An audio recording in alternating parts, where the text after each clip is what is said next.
ሰላም ጤና ይስጥልን የተወደዳችሁ የምናለሽ መቲ ፕሮግራማችን ተከታታዮች የዛሬው የምናለሽ መቲ ፕሮግራማችን ነው ተጀምሯል። ዛሬ በኢትዮጵያን አቆጣጠር ግንቦት 7 2017 ዓመተ ምህረት ነው።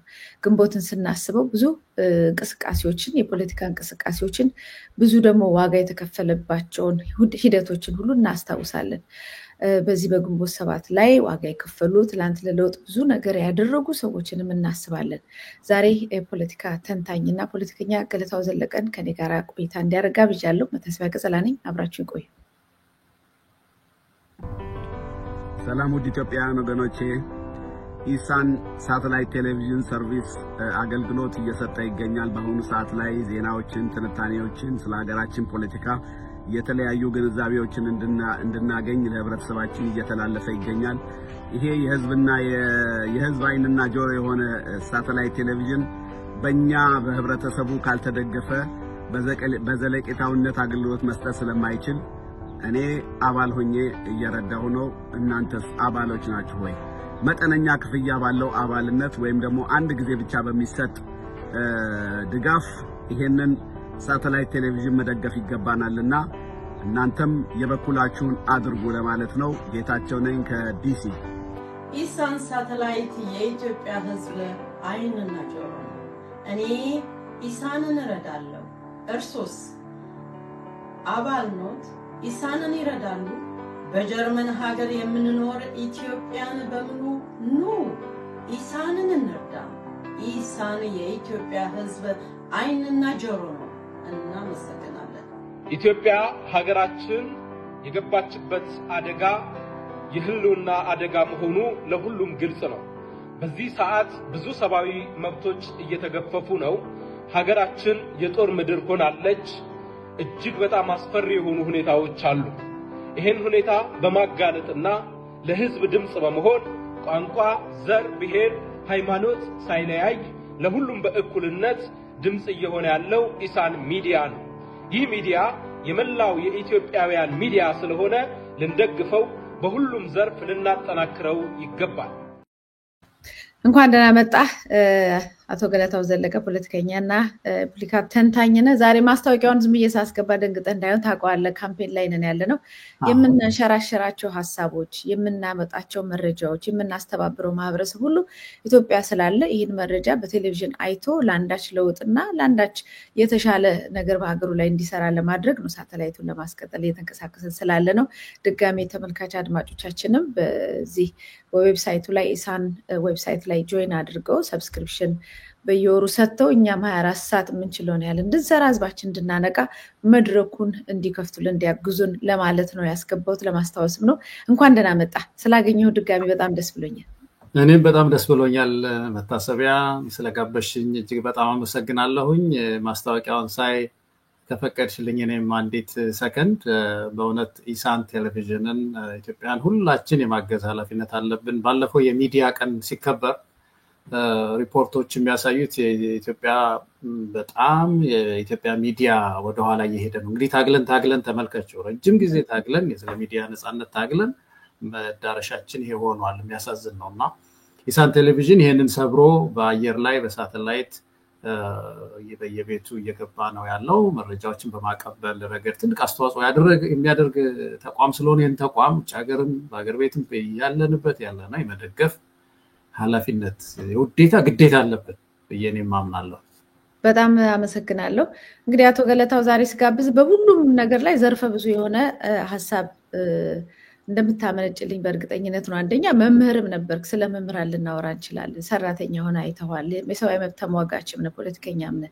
አሁን የሕክምና ባለሙያዎች እያነሱት ያለውን ጥያቄ በራስ ደግሞ ብዙ ጽሁፎችን መጽሐፍቶችን ያዘጋጀህባቸው በአስተዳደር ዙሪያ በፌዴራሊዝም ዙሪያ እንደዚሁ ደግሞ ታጠናቸው የኢኮኖሚ ጉዳዮችም አሉና በቂ የሆነ መረጃ አለ በዚህ ጉዳይ ላይ። ምናልባት ወደዛ ግን ከመሄዳችን በፊት ዛሬ ግንቦት 7 ነው። በዚህ ወር ውስጥ ደግሞ ግንቦት 20 አለ። ምንድነው የሚሰማ? እንደው እንኳን አድረሳችሁ እንዳንባባል እንግዲህ ብዙ ደግሞ የቆሳሰሉ ነገሮችም አሉ። የፖለቲካ እንቅስቃሴ ግን በሰፊው ይሄ ግንቦትና ሰኔ ወራቶች ያስተናግዱበት ሂደት ነው። ትላንትና ሁለት ደግሞ እንደዚሁ ግንቦት 20 የተሰረዘበት ነው። ግንቦት 20 ስንትን ተራራውን ያንቀጠቀጠው ምናምን የተባለው የህወሓቶች የትግራይ ህዝብ ነፃ አውጪ ድርጅት ብሎ ጫካ ገብቶ 17 ዓመት ሙሉ ከኢትዮጵያ ሰራዊት ጋር ተዋግቶ ከዛ ስልጣን ይዞ ደግሞ ከዛ በኋላ ወደ 27 28 ዓመት ሙሉ ደግሞ ኢትዮጵያን ወቅቶ ከዛ በኋላ ከስልጣን ገሸሽ ካለ በኋላ እንደገና ሌላ ለ2 ዓመት ተዋግቶ እንደዚህ በደም እድሜውን ያራዘመው በደም እድሜውን የገፋው ህወሓት በትላንትናው ዕለት ከፖለቲካ ፓርቲነት ተሰርዟል። እንደዛም ሆኖ ግን አሁንም የጦር ጉሰማዎችን እየሰማን ያለ ነው። ምናልባት ግንቦት 7ን ግንቦት 20ን የምታስበው ሀሳብ ካለ እባክህን አካፍለን። እኔ መቼም የዚህ የግንቦት ጉዳይ ሲነሳ በተለይ ህወሓት ወደ ስልጣን መምጣት ግንቦት 20 1983 ብዙ ኢትዮጵያ በእውነት የተጎዳችበት ዘመን ነው ያለፉት 30 ዓመታት እና ከሁሉም በላይ እኔ ኢኮኖሚው የዝርፊያው ሙስናው አለ ብዙ የሚዲያ ችግሩም ነበር ባለፉት ዓመታት ከሁሉም በጣም ማዝነው ኢትዮጵያን የሚያክል ትልቅ ሀገር ስለ ፓን አፍሪካኒዝም መስራች የዚህ ጽንሰ ሐሳብ ደግሞ አንከር የሆነች ሀገር በዘር እንድትከፋፈል በብሔር እንድትከፋፈል በብሔር ክልል እንድትፈጥር አሁን ድንበራችን በሙሉ በየማንም ሱዳን የሚገባበት የፈለገው የሚገባበት ሆኖ የውስጥ ድንበር ግን አንገብጋቢ ሆኖ ታው በዚህ በኩል ድንበር የነካ ምንል ትውልድ አድርጎናልና ይሄ በብዙ ኢትዮጵያን የሚያዝኑበት ነው። እኔም በቃ በጣም ዲፕሊ ማዝንበት ጊዜ ነው። ለዚህ ህወሓት ብቻውን ተጠያቂ ነው ማለት ሳይሆን በዛ ውስጥ የነበረው ትውልድ ሁሉ ተጠያቂ ነው። ሁላችንም ተጠያቂ ነን ብዬ አስባለሁ። ይሄን ያህል ተራምዶ ኢትዮጵያን የሚያክል ትልቅ ሀገር ራሱን የሚያፈርስ ህገ መንግስት እስቲ ሀገርን የሚያፈርስ ህገ መንግስት ይኖራል? አንታ ኢትዮጵያ የሆነ እኮ ህገ መንግስት እኮ ነው። አንቀጽ 39 አፈርሻለሁ ብሎ እኮ ቁጭ ብሏል በህገ መንግስት ላይ አንታ ኢትዮጵያ አንታ የዛኑ ሀገር ጸረ ኢትዮጵያ የሆነ አንቀጽ እኮ ተሸከመች ሀገር ጉድ እኮ በጣም ይገርም ነው። በጋራ ሀገር እንመሰርታለን በጋራ ሀገር እናሳድጋለን በሚባሉ መፈክሮች እና መስዋዕትነት የመጣችን ሀገር እንገነጠላለን እንለያያለን እናፈርሳለን የሚል ነገር ሀገር እናፈርሳለን ደግሞ ይሄን ዲሞክራሲ ነው የዲሞክራሲ ጥግ ነው። ሌላው ፈርቶት የተወውን እኛ ጥግ ድረስ ሄደን እስከ መበተን ድረስ ይሉ ነበርና ይሄ ዲፕሊ ያስቆዝማል ያሳዝናል። ለሌላው ሀገርም ሰው ለማስረዳት ይከብዳል እና በዚህ ድባብ ውስጥ ነው ያለፍነው። ህወሓት በዚህ ውስጥ ከፍተኛ ተጠያቂ ነበረ። እንግዲህ አሁን ደግሞ በራሱም ወዲህ ሲል ራሱን እየፈረሰ ነበረ። ለነገሩ አሁን ባለፉት ጊዜያትም እኮ ህወሓት የትኛው ህወሓት ነው እኮ የሚባል ጥያቄ እኮ ነበር። የፕሪቶሪያው ስምምነትን ለመያዝ ጌታቸው ህወሓት ነው የደብረጽዮን ህወሓት ነው የሚል ምርጫ ቦርድ ሳያፈርሰውም ራሱን ፈርሶ ነበረ። መጨረሻም ላይ ደግሞ ያው ይሄ ተከሰተ ማለት ነውና ብቻ አሳዛኝ ነገር እኔ ግንቦት 20 ሲባል ይሄ ነው ትዝ የሚለኝ። አሁን ታሪክ ማደስ ነው ወደ ኋላ ማላዘን ሳይሆን ታሪካችን አድሰን የተበላሸውን ሰፋፍተን ወደፊት በተስፋ ተባብረን ታግለን መነሳት ያለብን ይመስለኛል። መልካም እንግዲህ ታሪክን መስፋት ማስተካከል ስንል ማደስ ስንል የወደቅንበትን ቦታ በደንብ አርጎ አይቶ ይሄ ለኛ ይገባን ብሎ መነሳትን ነው እንግዲህና አሁን አንተ የምትለው እኮ እንግዲህ ወያኔ ከመምጣቱ በፊት ኢትዮጵያ ነበር ምንባባለው። ይሄ አማራ፣ ኦሮሞ፣ ትግሬ፣ ጎንደር፣ ጎጃም ምናምን እንባባላለን እንደ ማንነታችንም ስለሆነ ከዛ ውጪ ግን ይሄ ክልል ከዚህኛው ክልል ይሄኛው ለኔ ይገባኛል ያኛው ወስዶብኛል የሚብል የእርስ በርስ የአንድ ቤት ልጆች እርስ በርስ በገዛ ቤታቸው ውስጥ እየተደባደቡ እንዲኖሩ የሚያደርግ ነገር አልነበረንም።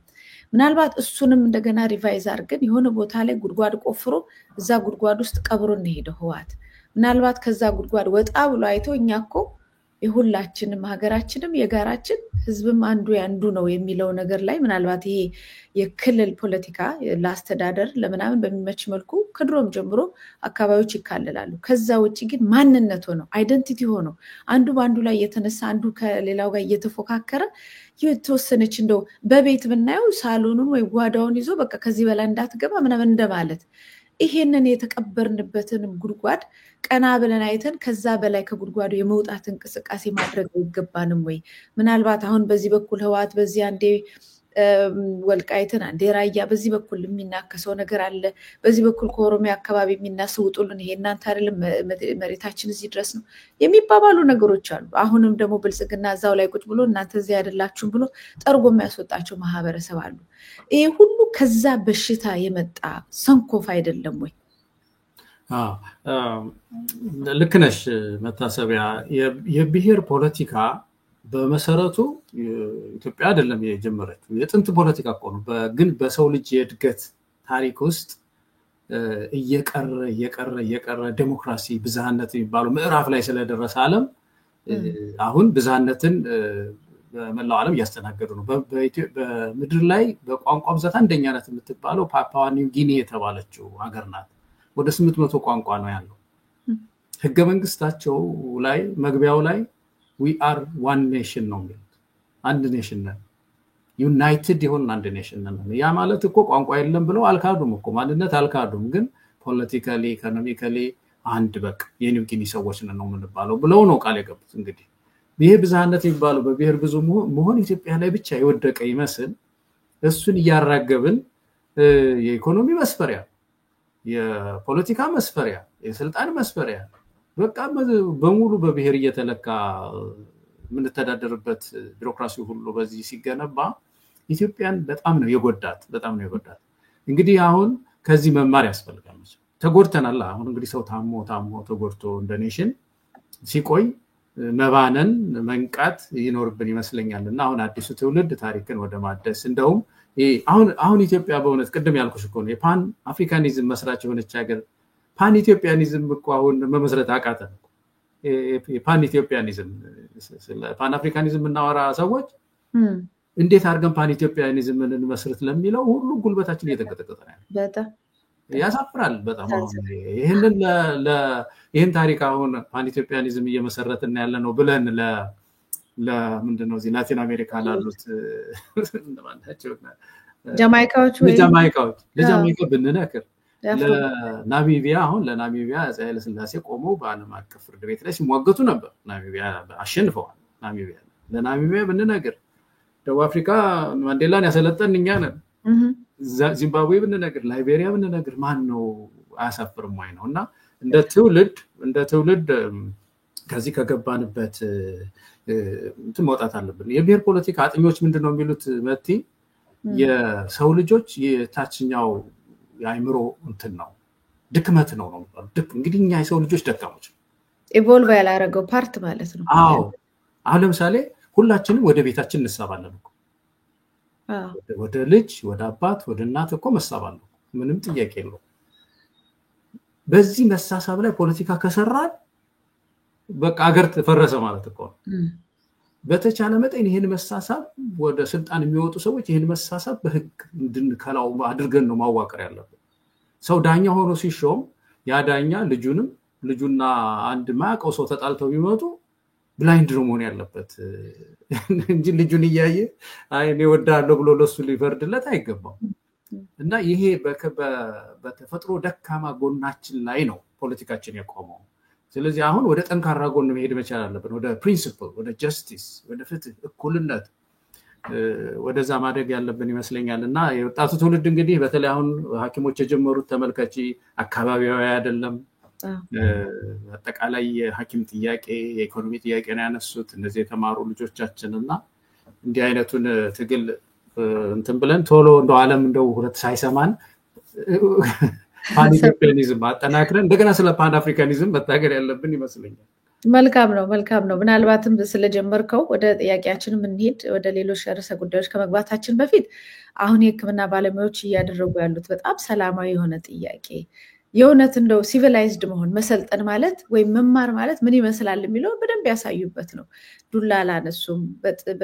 በጥበብ በተሞላበት እንግዲህ ለአመታት እየጠየቁ ሌሎችንም ለምስክርነት የሃይማኖት ጉባኤ ሳይቀር ሌሎች የሰብአዊ መብት ኮሚሽን የሰብአዊ መብት የሚመለከታቸውን ሁሉ ሳይቀር እያሳወቁ እየነገሩ ባካችሁ ይሄ ነገር አይሆንም ባካችሁ ይሄ ነገር ችግር ውስጥ እየገባን ነው ብለው እያስተባበሩ እየነገሩ እየመከሩ እየጠየቁ እየለመኑ እዚህ ደርሷል። መጨረሻ ላይ እንደገና ሙሉ 1 ወር ሙሉ ሰጥተው ዛሬ እንግዲህ 3ኛ ቀናቸውን ይዘዋልና አሁንም ያው ዱላ እየደረሰባቸው ነው። እነሱም በጽናት ቆመዋል። በዛ በኩል ለመንግስትም እንግዲህ ለመከፋፈል እያደረገ ነው ያለውና እንዴት ታየዋል? አሊያንሱን ከጫፍ እስከ ጫፍ በሐኪም በተባሉበት አንተ እንዳልከው ይሄ ህወሓት ያስቀመጠልንና አሁን ደግሞ ብልጽግና እጅግ በጣም ያጸናውን ድንበር ሰባብረውት በየትኛውም አቅጣጫ ያሉት ሰዎች ሐኪም ነው የተጠራው፣ የጤና ባለሙያ ነው የተጠራው። ስለዚህ እኔ ነኝ ብለው አቤት ብለው ከያቅጣጫው ወጥተው እንደ ሰደድ እሳት ከጫፍ እስከ ጫፍ ሲያያዝ እያየ ነው እና እንዴት አየው እንቅስቃሴው? እኔ በመጀመሪያ ደረጃ ደስ ያለኝና አንድ ትልቅ የፖለቲካ ምዕራፍ ጥያቄው የነሱ ጥያቄ ፖለቲካ አይደለም፣ ጀስት የፍትህ ጥያቄ ነው፣ የሙያ ጥያቄ ነው የሚሉት ልክ ናቸው። ግን በፖለቲካይን ስናየው አንድ የሰበረው አጥር አለ። ያ አጥር ምንድነው? ይሄ የብሔር ፖለቲካ ያልነካካው ዘርፍ የለም። ያልነካካው በብሔር ሊከፈሉ የማይችሉ አካሎቻችንን ሁሉ ነው ይዘረዘራቸው። አሁን በሕክምና ሳይንስ ውስጥ በሕክምና ትምህርት ውስጥ የብሔር ዶክተር የሚባል የለም። ሰምተሽ ታውቂያለሽ? ዓለም አቀፍ ነው ትምህርቱ ራሱ ዓለም አቀፋዊ የሆነ ትምህርት ነው። አንድ ዶክተር ሲመረቅ ቃልም ሲገባ የሰው ልጆችን ሁሉ ሊያክም ነው እንጂ የኦሮሞ ዶክተር፣ የትግሬ ዶክተር፣ የአማራ ዶክተር፣ የጉራጌ ዶክተር የሚባል ነገር የለም። የሰው ልጅ ፊዚዮሎጂም አንድ ነው፣ ሁሉም ነገር አንድ ነው። ሲያጠናም የሰው ልጅን ሁሉ ጤናውን ሊያክም ነው። ፈረንጅ ይሁን ጥቁር ይሁን ነጭ ይሁን ማከም ነው ስራው። ይህንን ሙያ ከፋፍለው እንዳልኩሽ የብሔር ዶክተር አድርገዋቸው ነበር። እና አሁን እንቅስቃሴዎቻቸው ውስጥ ያየሁት እኔ ትልቅ ነገር ይሄን ፕሮፌሽን አገራዊ ዓለም አቀፋዊ አድርገው መፈክራቸው ላይ የአማራ ዶክተር የኦሮሞ ዶክተር የሚል የለም፣ ሕክምና መብት ይከበር የሚል ነው። እና ይሄ በጣም አንድ ትልቅ እንቅስቃሴ ነው። ኢኮኖሚ ጥያቄያቸው ላይ ማተኮራቸው ነው። ሌላው ግን በጣም እንዳንድ ዜጋ እኔ በጣም የሚያሳዝነኝ ነገር እንግዲህ ቢሮክራሲ አንድ ሀገር ጉዳዩ ትልቁ ነገር ቢሮክራሲ ነው። መንግስት የሚቆመው ያው በቢሮክራሲ ነው። ቢሮክራሲ ጥሩ አድርጎ የገነባ መንግስት ለህብረተሰብ አገልግሎት መስጠት ይችላል፣ እድገት ይሳለጣል። እና በቢሮክራሲ ውስጥ ደግሞ ተዋናያኖቹ እንትኖች ናቸው፣ ፕሮፌሽናልስ ናቸው፣ ባለሙያዎች ናቸው። እነዚህን ሙያተኞች መንከባከብ ካልቻለን ቢሮክራሲው ይሽመደመዳል ነው። ሕክምና ይሽመደመዳል፣ ትምህርት ይሽመደመዳል ማለት ነው።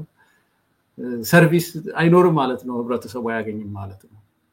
እና ኢትዮጵያ ውስጥ የተቸገርነው አሁን መንግስት ምንድነው በአንድ በኩል ኢኮኖሚው እያደገ ነው ያለው፣ ግን የቢሮክራሲ ውስጥ ያሉ እነዚህ ተዋናያን ግን ፕሮፌሽናልስ ሙያተኞች አገሪቱ አስተምራ ያበቃቻቸው ሰዎች ግን በዓለም አቀፍ መለኪያ ውስጥ በዓለም አቀፍ የኑሮ መለኪያ ውስጥ ኤክስትሪም ፖቨርቲ ይባላል። እንደምታውቅ ኤክስትሪም ወይም ደግሞ የከፋ ድህነት ከዛ በታች ናቸው። አሁን የዶክተሩን ተመልከች። ለምሳሌ ዶክተሮች $80 ነው አይደለም የሚያገኙት። በዶላር ስታሰው 80 ነው፣ ወደ 10,000 ምናምን ብር ወደ $80 ነው የሚደርሰው። አሁን አንድ ዶክተር እንግዲህ $80 ሲያገኝ አንድ ቢያገባ ያሰው ባለቤቱ ስራ ባይኖራት ገቢው ለሁለት ስታካፊው $40 ነው የሚሆነው ማለት ነው። $40 ነው አይደለም የሚሆነው። በዓለም አቀፍ መለኪያ ውስጥ ቢያንስ $60 ነው እንግዲህ የድህነት ወለል የሚባል ከዛ ወረደ፣ ከዛ 40 ሆነ ማለት ነው። ያ ማለት ምን ማለት ነው? ኤክስትሪም ፖቨርቲ ውስጥ ነው ያለው አንድ ዶክተር ማለት ነው። ትዳር አያሸንፍም ማለት ነው። ማግባት አይችልም ማለት ነው። ኑሮ ማሳደግ ደግሞ ጭራሽ ሁለት ልጅ ቢኖረው ደግሞ $20 ነው የሚሆነው። ኤክስትሪም ፖቨርቲ የሚባለው ወይም የከፋ ድህነት ላይ ይወድቃል ማለት ነው አንድ ዶክተር።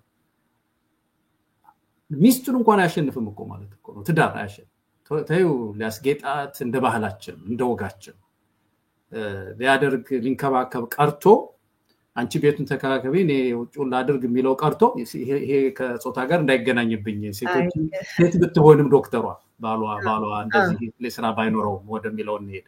እንደዚህ ቢሆንም እንኳን ግን አንድ ዶክተር ኢትዮጵያ ውስጥ ትዳር መስርቶ ትዳሩን አያሸንፍም ማለት ነው። ከድህነት ወለል በታች ነው ማለት። ይሄ ጉዳይ የኢኮኖሚ ጉዳይ ነው ለዶክተሮቹ፣ ለኛ ግን የናሽናል ፕራይድ ጉዳይ ነው። የሴቷንም በዛው ጨምርበት እንደው ካነሳው አይቀር ሴትም ዶክተር ያው አድራም 24 ሰዓት ከዛ 3 ቀን ሁሉ በመደዳ ነው የሚሰሩት። አድረው እንደገና የሚውልበት ሁኔታ አለ።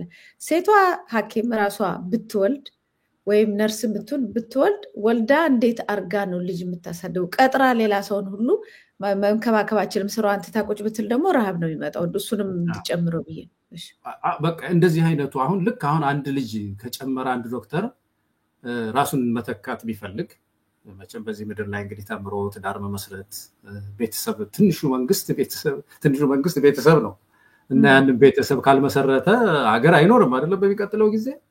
እና ያንን ለማድረግ ልጁን ለማስተማር የሚያስችል ይሄ ትዳር የማሸነፍ አቅም የምንለው የለውም ማለት ነው።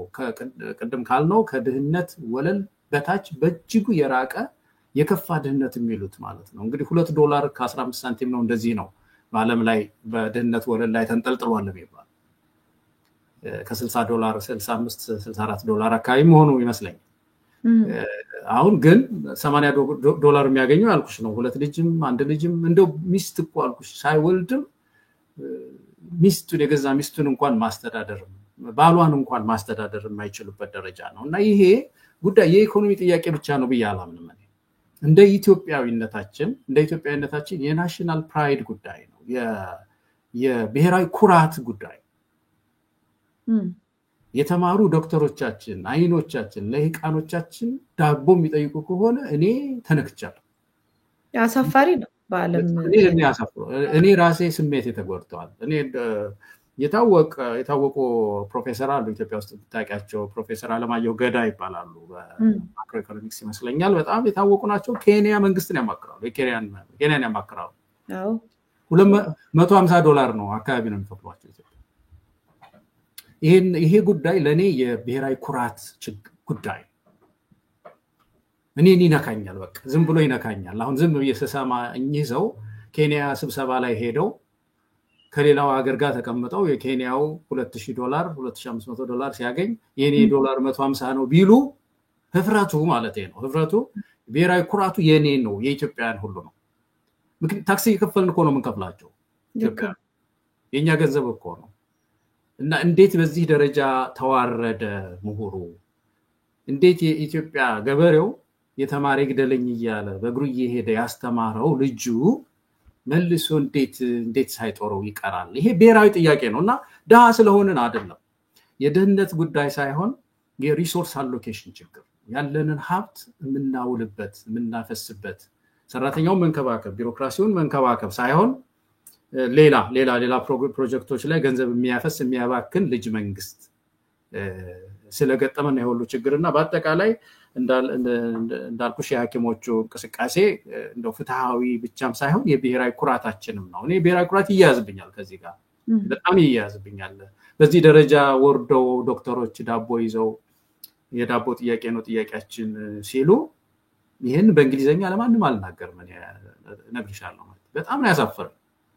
ሰው መብቱን ይጠይቅሽ ከፍተኛ ገንዘብ ኬንያ እኮ አሁን እየጠየቁ ነው ያሉት እኮ የኬንያ ዶክተሮች $1500 ነው የሚከፈላቸው። በነገራችን አንደሰን ብለው $1500 አንደሰን ብለው አሁን መንግስትን ሰንገው ይዘውታል። ከፍ ሊያደርግ ነው። እንዴት $80 የኛ ዶክተሮች ይኖራሉ? እና ይሄ ጉዳይ እጅግ ርቋል። ሲበዛ የከፋ ድህነት ላይ ልጆቻችን የተማሩ ምሁራኖቻችን ወድቀዋል። የኢትዮጵያ አይኖች ናቸው እነዚህ እኮ ኢትዮጵያ አይኖች እኮ ናቸው። ችግር የሚፈታው እኮ ይሄ የተማረው ኃይል እኮ ነው። ሌላው ሀገር እኮ በሙሉ ኢንቨስትመንቱ እነዚህ የተማሩ ልጆች ናቸው። ምክንያቱም እንዲህ አሁን ለሌላ ነገር አንድ ሐኪም ቀዶ ጥገና እየሰራ እንደው ይሄም ለመናገር ሁሉ እዚህ አሳፈረኝ እኮ ርቦት ከሆነስ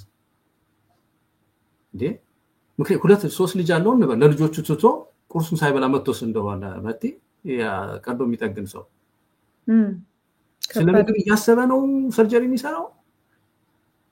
ጠቅላላ ኑሮ ያበሳጨዋል እንጂ ትራንስፖርቱ ምኑ በራሱ እንኳን መኪና ማሄድ ነውና እና ይሄ ጉዳይ ምንም ወደኋላ ምንለው ነገር አይደለም። ተማሩ ልጆቿን ኢትዮጵያ ምንከባከብ ሪሶርስ አላት አቅም አላት እና ይሄ መንግስት እጁን ተጠምዝዞ እስከ መጨረሻው ድረስ ይሄ የሐኪሞች እንቅስቃሴ መሄድ አለበት። ምሳሌ ሆኖ ቅድም እንዳልሽው ለአስተማሪዎችም ምሳሌ ሆኖ ሁሉም በየሙያው መታገል አለበት። መልካም ተመልሼ እመጣለሁ። ግን መቼ ነው ከተማሪ ይግደለኝ የተማሪው ደም የሚለው ነገር የመጣው? የተማሪ ይግደለኝን አንዳንድ ሰዎች ሲተነትኑ ታይቼዋለሁ እና ብዙ ሰው የተማሪ ይግደለኝ ብለው የተማሪ ፖለቲከኞች እየገደሏቸው ነው የሚል አስተያየትም አለ። ግን የእውነት የተማረና ኢንላይት እንዲሆነ በደንብ አይምሮ የበራለት ለሰው ልጅ ሶሉሽን ማምጣት መፍትሄ ማምጣት ነው። ለድሃው፣ ለታመመው፣ ለተቸገረው አዳዲስ ነገር ፈጥሮ መፍትሄ ማምጣትን ነው ራሱ ጭንቅላቱ ራሱ የሚያዘው ማለት ነው። እና ከዛ ለትምህርት የነበራት ኢትዮጵያ የነበራት ክብር ለትምህርት የነበራት ዋጋ ምናልባትም ቀደም ብለን እኔ እናንተ ተነጋግረን ቀዳማዊ ኃይለ ሥላሴ ግርማዊ ቀዳማዊ ኃይለ ሥላሴ ጥቁር አንበሳን ሲመሰርቱ የነበረበትን ሂደት ማስታወሳይ ነበር። በደርግ ጊዜም ቢሆን ደርግ በሌላ ነገር ይጠየቅ እንጂ በትምህርት የሚከሰስ አልነበረም። የተማረ ገሏል፣ ይሄ መቼም ሊፋቅለት የሚችል አይደለም። ነገር ግን እናቶችን ሳይቀር ከቤት አውጥቶ ለትምህርት ያለው አመለካከት አለ። ወደ ውጭ፣ ወደ ኩባ፣ ወደ ራሽያ፣ ወደ ምንም ተማሪዎችን ይሰድ ነበር። ቀዳማዊ ኃይለ ሥላሴ ደግሞ እያደኑ ሽልማት እየሰጡ ጭምር ነበር ወደ ውጭ እንዲማሩ እና ኢትዮጵያ ከሌላው ጋራ እኩል ቢያንስ በዘመናዊ ትምህርት እኩል መምጣት አለባት። ጥሩም መጥፎም ጎን ሊኖር ይችላል። ግን መማርና ማወቅ የነበረው ዋጋ አሁን እዚህ ላይ እንዴት ደረስ? ትላንት የቱ ጋር ነበረ? ከየት ወዴት መጣን የሚለውን እንደው ትንሽ ብናየው። ይሄ በጣም መሰረታዊ ነገር ነው።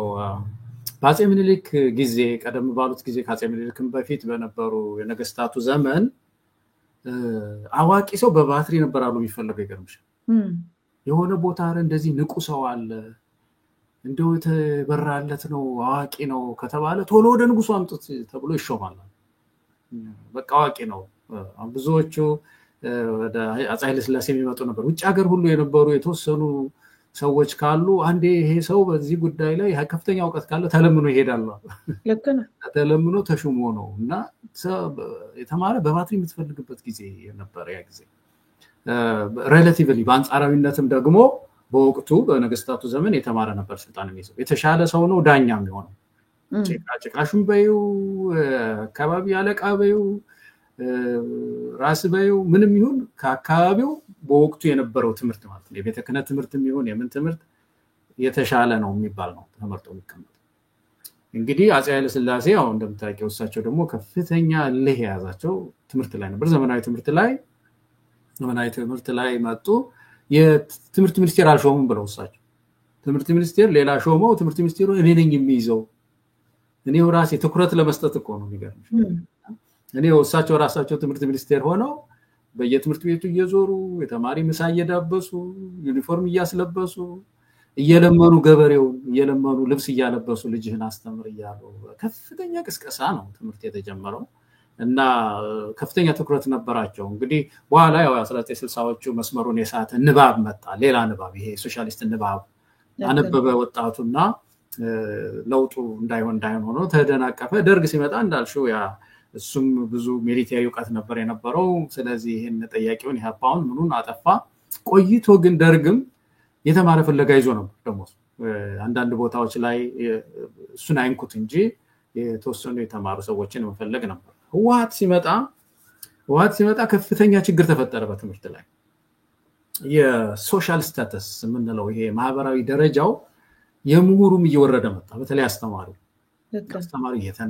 እየተናቀ የሚለብሰው ልብስ እንደዚህ ነው፣ ጫማው ጠማማ ነው፣ ኑሮው በጣም ተንጋደደ ነው። ደግሞ ኮሌጅም ደግሞ በጣም ጥሩ እውቀት ያላቸው ልጆች ወደዛ አይገቡም፣ ወደ ኢንጂነሪንግ ወደ ሌላ እየሄዱ ነው ያሉት እየተባለ ሙያው ራሱ እንትኑ ሲጥል መንግስት ዝም ብሎ ነው የሚያየ ነበር፣ ትኩረት አልሰጠውም። እና በዛ የተነሳ የትምህርት ተቋሙ እየተጎዳ ትምህርት ተቋማችን እየተጎዳ ነው የመጣው። ህወሓት ደግሞ ታዛዥ ፍለጋ ህወሓቱ ጌታቸው ረዳ በቀደም ሲናገሩ እንዴት እንደሚመለመል ሰው ሲናገሩ የጡት አባት አለው አሉ። አንድ ሰው አሳድጎ የሚያመጣው እኔ የጡት አባት የለኝም አሉ። ግን ሌላው በሙሉ ታዛዥነቱ ሰጋጅነቱ ተመርምሮ ሲያጠፋ እንኳን ማን ያመጣው ይሄን ሰው ይባላል። ማን ያመጣው ማን ያሳደገው እንደዚህ አድርገው ነው ፓርቲውን የገነቡትና በተለይ አሁን ወደ አማራ ክልል ስታይ ኦሮሚያ ክልል ስታይ ትግራይ ጨምሮ ስታይ ወደ ታች መካከለኛው ስልጣን ላይ የነበሩ ወረዳ አካባቢ የነበሩ ሰዎች በጣም የሚያስደነግጥ ዕውቀት ያለ ነበራቸው ናቸው ቢሮክራሲውን አሽመደመዱት ጎዱት ዕውቀት ጋር ተፋቱ እና ይሄ ደግሞ እኔ በእውነት ለማጋነንም ሳይሆን የመጨረሻው የታሪካችን በታሪክ አይተነው ማናቀው ይመስለኛል አስተማሪውን እንደዚህ በምግብ ያስራበ ሐኪም ያስራበ ሰምተን በታሪካችን ሰምተን አናቀም ይሄንን በታሪክ ደሞዝ ቆራጭ ነበሩ እነዚህ ሐኪም ምን ያደርጉ ነበር መሰለሽ እኔ አሁን በእኛም በልጅነታችን የምናስታውሰው ሃይስኩል የሚያስተምሩ የሚሆኑ ሐኪሞች የሚሆኑ ይማሩና ከዛ ለቤተሰቦቻቸው ተቆራጭ ይባል ነበር ተቆራጭ አረጉ ይባላል ስንት ተቆራጭ አረጉ 70 ብር ተቆራጭ አረገ ለእናቱ 100 ብር ተቆራጭ አርጓል ይባላል ላጎቱን ደግሞ ይሄን አረገ የህት ልጁን ሰብስቦ ያስተምራል ይባላል ወንድምና ታናናሾች እህቶችን ያስተማረ ነው ዶክተር ሆኖ ይባላል ወዘተ አሁን ተምሮ ታዩ ይሄን መሰብሰብ ባለቤቱን ማስተዳደር አይችልም አሁን አግብቶ መኖር አይችልም እና ምንድነው ይሄ የሚያሳየው የተማረው የሆነ ጊዜ ላይ አንድ ሰው በቤት ውስጥ አንድ የመንግስት ሰራተኛ ያለው ሰው አባት ማለት ነው አባት ካለው ቤተሰቡን ሁሉ ያስተዳድር ነበር እናት ቤት ላይ 3 ልጅ 6 ልጅ ድረስ አንድ አባት ስራ ያለው ካለ በቂ ነበር የሆነ ጊዜ በሙሉ ምናቀው እንደዛ ኢትዮጵያ ውስጥ ያለው አሁን ብዙ ሰው ባልና ሚስት አይሰሩ አንዱ ነው የሚሰራው ወይ አባት ነው የሚሰራው ወይ አባት ነው አብዛኛው የሚሰራው እንዳልሽው 5 ቤተሰብ 6 ቤተሰብ ይዘው አንቀባረው ያስተምራሉ ያ ጊዜ አሁን የሚናፈቀውና ቁጫል እንደማደግ ቱም ሰርተው ማስተዳደር አልቻሉ ሴቷም ስራ ላይ ነች ወንዱም ስራ ላይ ነው ግን ችግር ነው ይሄ ቅድም ያለው ይሄ ሪሊንግ ካማቸው ገንዘቡ ሺ ነው ይባላል 10,000 ሆኗል ይባላል ግን ሪሊንግ ካሙ ወደ ዶላር ስንመነዝረው $80 $80 ማለት ሁለት ባልና ሚስት ያለው $40 ይሆናል ማለት ነው ኢንካማቸው የግለሰብ ነው የሚባለው የሃውስሆልድ የቤተሰቡ ገቢ ስንዘረዝራታችን 40 ነው ያ ማለት እንግዲህ በጣም የከፋ ድህነት አንድ ዶክተር የከፋ ድህነት ላይ ወድቋል አስተማሪው በሙሉ እዚህ ውስጥ ነው ያለው የከፋ ድህነት ውስጥ ነው ያለው አስተማሪው ከዛ በታች ነው ደሞዙ 7,000 ምናምን 5,000 6,000 ነው የሚያገኙት ያ ነው ሁለተኛው በጣም የሚያስገርምሽ ነገር ጭካኔ ደግሞ ይሄ መንግስት ይችን መክፈል እኮ እንዳይመስል አሁን እኮ $80 እኮ ምልሽ እኮ እንትኑ ነው አጠቃላይ ገቢውን እኮ 10,000 35% ታክስ ይቀበላቸዋል ከነዚህ ደግሞ ተዘዋዋሪ ታክስ አለ ደግሞ ቫት የሚባል አዛው ነገር ላይ የሚጫን ደግሞ ለአደጋ ምናምን ተብሏል ደግሞ አሁን ደግሞ ይቆርጥባል 15% ስለዚህ ያንን አሁን 15% እና 35%ን ብንደምረው 80 ማን ነው 50% ደሞዙ ይሄዳል መንግስት በቀጥታና በተዘዋዋሪ ይቀበላል ማለት ነው አንድ ሰው ያ ማለት እንግዲህ 5,000 ነው የሚሆነው ማለት ነው እኮ ደሞዙ ስለዚህ ሳያገባም ራሱ ኤክስትሪም ፖቨርቲ ያልነው የከፋ ድህነት ላይ ነው ያለው ብቻውንም እየኖረ አንድ ሐኪም ማለት ነውና ይሄ ጥያቄ ያልኩሽ ነው መቲ የብሔራዊ ኩራት ጥያቄ ነው የኢኮኖሚ ጥያቄ ብቻ ሳይሆን ህፍረት ይሰማል እኔ አንድ ቤተሰብ ዝም ብለን በአንድ ድርጅት ብናየው አንድ ሰው ድርጅት መሰረተ የሆነ ተቋም አለኝ ያለ ሰው ቀጠረ ልጆች ቀጠረ አድጋለሁ ይላል ይሄ ድርጅት እያተረፍኩ ነው ከፍተኛ ትርፍ አስመዘገብኩ ይላል ሰራተኛው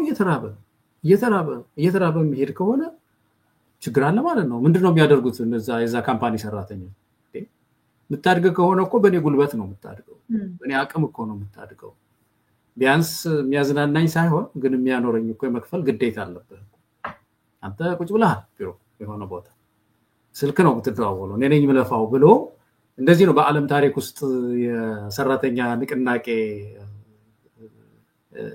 እንትንን የለወጠው ያለምን ሚኒመም ዌጅ ምናምን ታሪክ ያመጣው እንደዚህ አይነት ንቅናቄ ነውና የኢትዮጵያ ሰራተኞችም አስተማሪዎችም ሐኪሞችም ተቃውሟቸውን መቀጠል ያለባቸው እኛም መደገፍ ነው ያለብን የሚመስለኝ እስቲ ጠቅላላ ግን ምን ማለት ነው ይሄ አንድን ሀገር አስተዳድራለሁ የሚል መንግስት መቼም ያስተዳድር ነው ባንልም መጥቶ እንግዲህ ያለውን የሀገሪቷን ሀብት ጠቅላላ ከህዝቡ የሚወስደውን የሚሰበስበውን በታክስም በምንም በጉልበትም የሚሰበስበውን በኢትዮጵያ ህዝብ ስም ደግሞ በብድር የሚወስደውን በእርዳታ የሚወስደውን ሁሉ አሰባስበው ማህበረሰቡን ካረዳበት የማህበረሰቡ ህይወት ካልተሻሻለ እሱ የሚፈልገውን ነገር እየሰራ ምን ማለት ነው?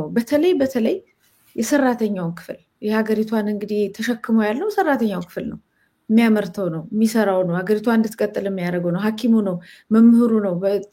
መምህሩ ተማሪዎችን ካልቀረጸ እንግዲህ ምን አይነት ትውልድ ነው ነገ የሚመጣው? እና ይሄ የሰራተኛው አካል ራሱ ታክስ የሚከፍለው ምንም አይነት አቅም አጥቶ ታክስ መክፈል ሳይችል ራሱ ሰርቫይቭ ማድረግ መኖር ሳይችል የቀን ተሌሊት ኑሮውን መሸከም ሳይችል ሲቀር ለአንድ ሀገር ኮላፕስ ወይም መውደቅ መንገድ አይደለም ወይ? ምናልባት አሁን ሊድበሰበስ ይችላል፣ መቶ ሊያናግሯቸው የተወሰነ ነገር ሊጨምር ይችላል፣ ወይም ዛሬ በጉልበት እንደሚደረገውም አፍሰውም ሊያስገቧቸው ጥያቄውም ሊቆም ይችል ይሆናል ላልተወሰነ ጊዜ። ግን ችግሩ ተመልሶ አይመጣም ወይ? ኮላፕስ የሚለውን ነገር ይሄ መውደቅ የሚለውን ነገር ሲስተሙ ስለተዛባ ማለት ነው አይመጣም ወይ እንደ ሀገር? ትክክል ነው። አሁን የኢትዮጵያ ማክሮ ኢኮኖሚ በጣም ተዛብቷል። ብዙ ኢኮኖሚስቶች በተለይ ማክሮ ኢኮኖሚክስ ላይ ሪሰርች የሚሰሩ በተለይ ብዙ ምክር ሰጥተዋል። ፕሮፌሰር አለማየሁ ገዳ ኬንያ ያማክራሉ ያልኩሽ ሰው ብዙ መክረዋል፣ አዳምጫለሁኝ። በጣም ብዙ ኢኮኖሚስቶች የኢትዮጵያ ኢኮኖሚ ችግር ውስጥ ነው ያለው። የመንግስት ገንዘብ አፈሳሰስ፣ የመንግስት ኢንቨስትመንት ደግሞ እጅግ በጣም ኃላፊነት የጎደለው ያለችን ሊሚትድ የሆነች ውስን የሆነች ሀብት የማይሆን ጌጣጌጥ ላይ እንትን ያለች ነው ያለችው፣ የፈሰሰች ነች ያለችው። ዘርዝራ የምታመጣ መሆን አለባት። አሁን አስተማሪ ላይ ኢንቨስት ብናደርግ፣ ለምሳሌ ሐኪም ላይ ኢንቨስት ብናደርግ፣ ሆስፒታል ላይ ኢንቨስት ብናደርግ እኮ ይሄ ተመልሶ ህብረተሰብን እየጠቀመ ነው። አሁን ዲቨሎፕመንት የምንለው በልማት ውስጥ ግሮዝ የሚባለው እንግዲህ እድገት ነው። ዝም ብሎ የቁጥር መጨመር ራሱ ግሮዝ ነው። ኢኮኖሚው ጨምሯል፣ ጂዲፒው ከአምናው ዘንድሮ ጨምሯል ሲባል እድገት ይባላል። ልማት ግን ማረስረስ ማለት ነው። ዲቨሎፕመንት ማለት ማጠጣት ማለት ነው፣ ማርካት ማለት ነው። ሐኪሙ ህክምና መጨመር ማለት ነው። ህክምናው ትምህርት ቤት መጨመር ማለት ነው እንጂ ቁጥር ማሳየት አይደለም። ያባለፈው ጂዲፒ ይሄን ነበር፣ አሁን ይሄ ማለት አይደለም።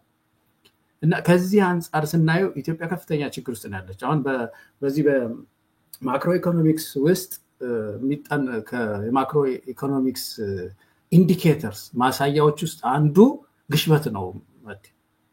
ግሽበት የሚለኩበት አንዱ የማክሮ ኢኮኖሚው ጤነኛ ነው ጤነኛ አይደለም የሚባሉ ግሽበት ነው።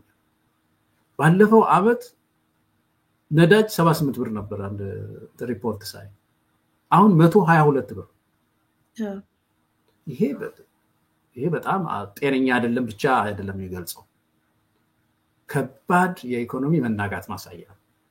ከባድ ከ78 ብር ወደ 122 ብር በአንድ አመት ውስጥ የሚያድግ ከሆነ በየቀኑ ብናሰላው በአቨሬጅ ብናሰላው በየቀኑ ይጨምራል ማለት ነው ሆነ ፐርሰንት። እና የአንደኛ የህብረተሰብ ሊሸከሙ አይችልም። ሁለተኛ የነዳጅ ጭማሪ ማለት ኢትዮጵያ ውስጥ የማይነካው ዘርፍ የለም። ትራንስፖርቱን ይነካል፣ ሬስቶራንቱን ምግብ ቤቱን ይነካል፣ ወፍጮ ቤት እንዲሄድ የለም እንትን ይሄ ምንድነው ስንዴና ምናምን ይዘን ያንን ማስፈጫውን ይነካብናል። እና ሁሉንም ህይወታችንን ነው የሚነካው የነዳጅ ጭማሪ። በመጀመሪያ ደረጃ ኢትዮጵያ ነዳጅም ራሱ እንኳን ስታስገባ ድፍድፍ አሁን ብዙ ጊዜ የነዳጅ ዋጋ የሚባለው ከድፍድፉ ነው። በጣም የሚያስገርምሽ ነገር ደግሞ የነዳጅ ማጣሪያ የለንም። ስለዚህ ለነዳጅ ድፍድፍ ገዝተን ማጣሪያ ሁሉ ነው የምንከፍለው። ደግሞ የሚያጣሩ ሀገር ይዘን ተሸክመን ያን ድፍድፍ ይዘን ሄደን ማለት ነው። በፊት እኮ ነበራት እኮ ነዳጅ ማጣሪያ አሰብ ላይ እኮ የኦይል ሪፋይነሪ ነበራት እኮ። አሁን ይሄ አብይ አህመድ የሚያወጣው ወጪ ሁሉ አንዱ ሁለቱ እነዚህ ጌጠኛ ፕሮጀክቶች የሎጅ የተገነቡበት በጣም የጸዳ ትልቅ ዘመናዊ የሆነ የነዳጅ ማጣሪያ ይገዛልን ነበር። የነዳጅ ማጣሪያውን ብንገዛ ድፍድፉን ምን እየገዛን ነዳጅ ዋጋ አይጨምርም ማለት ነው። እንደዚህ በየጊዜው አይጨምርም። ከሁሉም በላይ ከዚህ ከድፍድፉ የሚገኘው እንትን ዝቃጩ ቫዝሊን እንበለው የአስፋልት መስሪያ መንገድ እንበለው ማአት ነገር የውጭ እንትናችንን ይቀንሳል። ጎረቤት ሀገሮች ያ ማጣሪያ የሌላቸው እኛ ጋር ያጣራሉ እና ነዳጅ ኦልሞስት ዜሮ እናደርገዋለን ማለት ነው። እንዳይጨምር አድርጋ ህብረተሰብ እንዳይጎዳ እናደርገው ነበር እና ይሄ የመንግስት ኢንቨስት የሚያደርግበት አካባቢ ማዳበሪያ ፋብሪካ ከመስራት ነዳጅ ማጣሪያ ከመግዛት ትላልቅ መዝናኛ ቦታዎች ደግሞ ምንም የማይሰሩ መዝናኛ ቦታዎች መገንባት ላይ ነው ያተኮረውና ከዚህ የተነሳ እንትኑ ግሽበቱ እየጨመረ መምጣቱ በዚህ በማክሮ ኢኮኖሚክስ ውስጥ ሌላው አንዱ የስራ አጥነት ቁጥር ኢኮኖሚ አድግ ያለው ብቻ አይደለም ዜጎች ስራ ይዘዋል ስራ መያዝ ብቻ አይደለም ይኖራሉ ወይ ትዳራቸውን ያሸንፋሉ ወይ አሸንፈው ተምሮ ሰው አሁን እንግዲህ የተለያየ ራዕይ ነው የሚኖረው ዜጋ መንግስት ሲያስተዳድር ልጆቹ አንዱ ነጋዴ ነው መሆን ይፈልጋል አንዱ ደግሞ ተምሮ አይምሮውን ኢንቨስት አድርጎ በዛ መኖር ነው ይፈልገው አብዛኛው ኢትዮጵያ ውስጥ ያለው ይሄ ወይ ሐኪም ሆኖ ወይ አስተማሪ ሆኖ ወይ መሐንዲስ ሆኖ መኖር ነው ይፈልገው ይሄ አስተማሪ ሆኖ መሐንዲስ ሆኖ መኖር ዘበት ሆነ ቆም በቃ አትችልም ተባለ ተረጋገጠለት ሰው ወደ ትምህርት ለምን ያዘነብላል እና እነዚህ ችግሮች የማክሮ ኢኮኖሚያችን ችግር ማሳያ የቆጠባው ኢንቨስትመንቱ አሁን ባለፈውም የአብይ አህመድ በካይኤምኤፍ ታስታውሽ እንደሆነ እርዳታ ልናገኝ ነው ሲል ባንኩ ፈረሰ አለ ባንኩ ሊጠፋ ነው የኢትዮጵያ ኮመርሻል ባንክ ሊፈርስ ነውና የግድ ባካችሁ ብድር እናገኝ እሱ ከፈረሰ እናንተ ሌሎች ባንኮችም አትኖሩም ማለት ምን ማለት ነው ይሄ በብድር ነው ሄዳነው ማለት እኮ ነው የኢትዮጵያ ንግድ ባንክ ጫፍ ላይ ነው ያለው ማለት ነው እንደምን ምን አከሰረው ብድር ማን ነው የሚበደረው መንግስት አሁን ዛሬ አንበደርም ብለው አወጡ ውጀት እኮ ነው አንደኛ ባለፈው ሪፖርተርም ላይ ወጥቶ በብድር ይሄን ያህል መንግስት አልከፍልም ብሎ ከስሯል የተባለውን ለማስተባበል አንበደሩም አሉ በመሰረቱ አንበደርም የማይባል መንግስት መበደር አለበት ተበድሮ መመለስ ነው እየሰራ መመለስ ከውጭ ይበደር የለም ከውጭ የሚበደር መንግስት እንዴት ነው ከሀገር ቤት አንበደርም የሚለው ውጭ ብድር ልመና ላይ ነው ያለው እስከምናውቀው ድረስ ስለዚህ የኢትዮጵያ ንግድ ባንክ ኪሳራም በአይኤምኤፍ እርዳታ ነው የዳንኩት የሚለው የኢኮኖሚው መውደቅ ነው የሚያሳየው ማክሮ ኢኮኖሚያችን በሙሉ መውደቁን ነው የሚያሳየው ስለዚህ ችግራችን በዚህ በቢገር ፒክቸሩ ላይ ነው የማክሮ ኢኮኖሚ ጉዳይ the big picture of the economy ነው ይላሉ የትልቁ ማሳያ መዋቅራዊ ችግሩ ነውና ያ ከተበላሸ የሰራተኛ ጉዳይ የዚህ የደሞዝ ጉዳይ የአንኤምፕሎይመንት ጉዳይ በሙሉ ተበላሽቶ ነው የሚቀጥለውና ምናልባት ጥያቄሽን እንደው አንስቸው ከሆነ ወደ ሌላ አካል ሄድኩኝ በአጠቃላይ ከማክሮ ኢኮኖሚያችን ችግር ጋር የተያያዘ ችግር ነው ያለው ኢትዮጵያ ውስጥ